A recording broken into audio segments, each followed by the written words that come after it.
UK and speak to Saleh, who is a senior lecturer in international relations and Middle Eastern studies at the Australian National University. Thank you so much for your time. Do you believe that Israel is looking for a wider war, indeed maybe even hoping for one? Well, this extreme use of violence that we've seen in Tel Aviv applying in the region, inside Israel and outside in the region, it shows that Israel lacks a clear strategy to deal with the structural security challenges that it faces today. This extreme use of violence includes the only military means, sabotage and assassination, which will not lead into a safer Israel or bring security for Israel. Definitely, this will make Israel even more insecure. In fact, Israel's policy in the past 11 months or so in Gaza and in southern Lebanon, it shows that it has more revenge character, and in its nature is more revenge than a plan to deal with the security issues properly.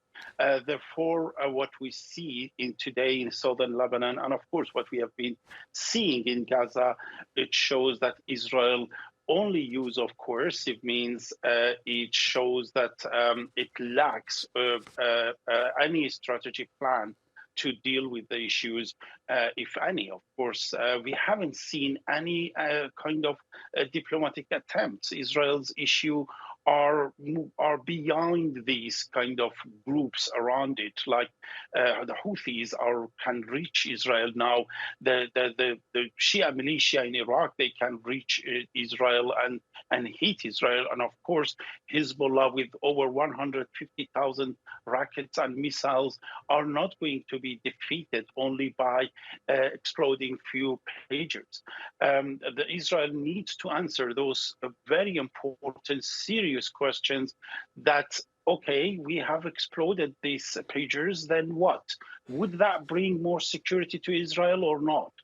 By bombing southern Lebanon, will there any peace and stability, sustainable kind of security for Israel, or would that make it worse? I think people in Tel Aviv are really just cannot answer these questions.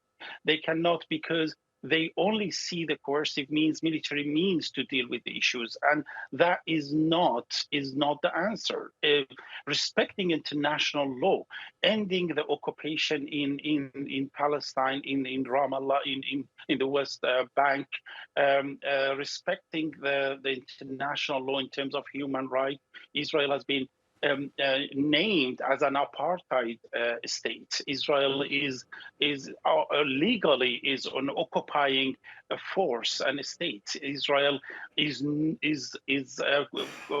accused of the criminal war and genocide at the moment in international courts. So this extreme use of violence is not an answer to all these very serious questions that Tel Aviv is facing today. Yeah, Alam, you may have seen that the former director of the CIA, Leon Panetta, has classified those exploding devices for which Israel is blamed as an act of terrorism as far as he's concerned. But you say that the people of Lebanon are looking for answers. They don't know where they're coming from. How much sympathy do you have for the Lebanese government? Because, of course, it must be remembered that the government is not Hezbollah, and the government maybe can't even control Hezbollah. So the people of Lebanon don't have anybody to turn to who can provide them with the security and the answers they need. Well, of course, people, although both sides of the border are paying the price for these mistakes that are making, using violence, indiscriminate act of violence that we've seen by exploding pagers is illegal. It's breaking the law, of course.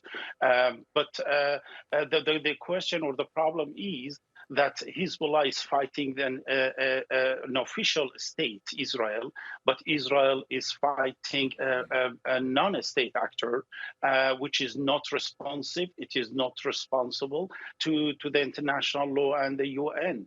Whereas Israel should be responsive, should be accountable to the international law and the United Nations in general. Therefore, this is something that Israel will pay the price further. Simply, Hezbollah will not be defeated by this bombing, but they want to prolong this confrontation, this conflict.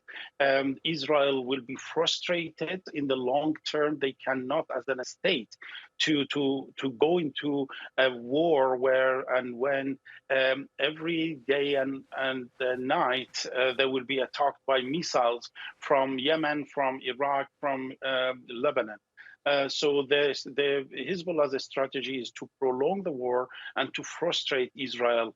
And they know that Israel is under tremendous amount of pressure internally, regionally, and internationally. International society is condemning Israel's act of violence in the past 11 months, which has led into the death of over 30,000 civilians, at least in Gaza. Israel's society is deeply divided.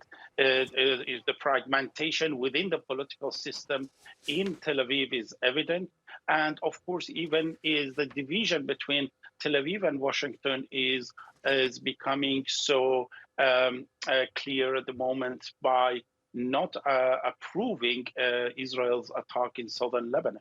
Washington knows very well that this approach cannot lead into any kind of result, good or positive result.